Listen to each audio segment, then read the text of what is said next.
Hello, everybody. Welcome to the Web ROI Tip of the Week for the week of August 4th, 2020. This is the first in a four-part series for the month of August focused on search engine optimization. I've invited our in-house specialist, Charlie Ford, to join us today. Charlie had the pleasure of attending the recent MozCon conference. It was a virtual conference, and it was for SEO specialists and in some cases companies that have SEOs in-house. So I've invited Charlie to share his knowledge over the next 4 weeks.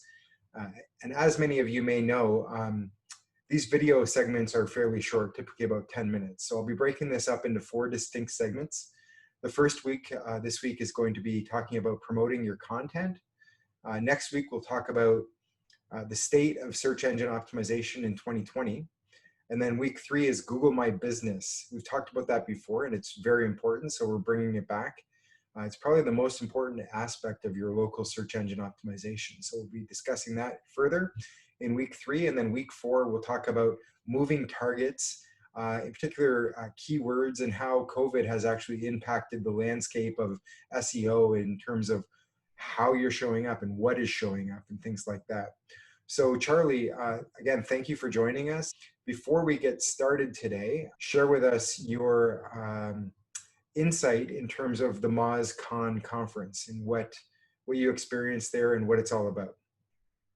It was really cool. It was interesting this year because it was virtual rather than in person, so it was a little bit different. But the content was great. It was just a bunch of industry experts from Moz and other SEO companies and that kind of thing. Lots of cool stuff as far as like upcoming trends, tips, ways to optimize, things to look out for, and it was a great experience. Excellent. So let's get into it here. We're talking about promoting your content. So Charlie, first of all, tell us, how important is content? Like we all, everybody has a website. Some of them have more content than others. Some of them obviously have a lot less content. Some are adding content on a continuous basis. Some are not adding content on a continuous basis. So tell us, what's the best practice? What should we be doing, and why is content important for SEO? I would say that content is probably the most important aspect of any SEO campaign, and probably the biggest thing that Google looks at. Your site needs to have a substantial amount of content. It needs to be keyword optimized. You need to be putting it out as frequently as you can, whether it's text content or video, images. It's obviously going to vary depending on what your website is, but it is probably the most important thing from an SEO standpoint. So can you elaborate on why? Why is it so important? Why is content important? So with SEO, you have kind of, I'd say the bones of it is like your domain and the technical aspects and having your site running quickly and everything like that. Content is kind of like the meat and potatoes. So that's what Google's looking at to see, okay, this is exactly what the site is about. This is the information they're providing. This is what they're experts in. This is what they're trustworthy and authoritative in. And because of that, it's probably, like I said, the most important thing that Google looks at. What type of content or what form of content would you recommend that companies should have on their website? All forms, kind of the big 3 are going to be, of course, text content, which is on almost every website.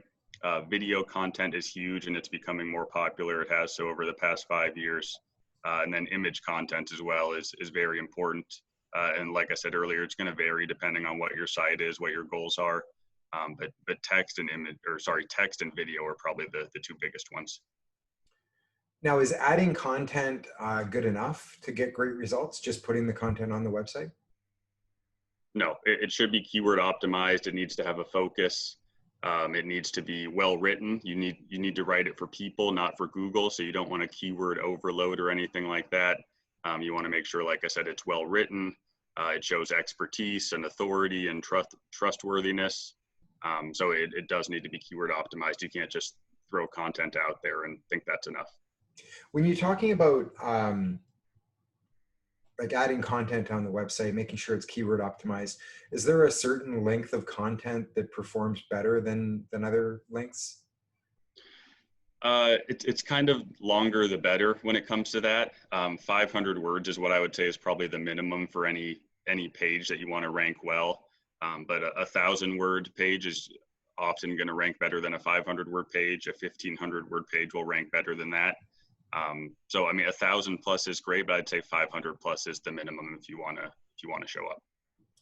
Okay, so actually with long form content, companies that can spend the time and have, I guess, the knowledge and authority to write 1,500, 2,000 words on a specific topic, that's really the best form of content.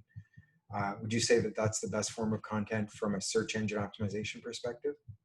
100%. And the same goes for video content. A video that's 10 minutes and goes really in depth is going to outperform a video that's only 2 minutes, for example.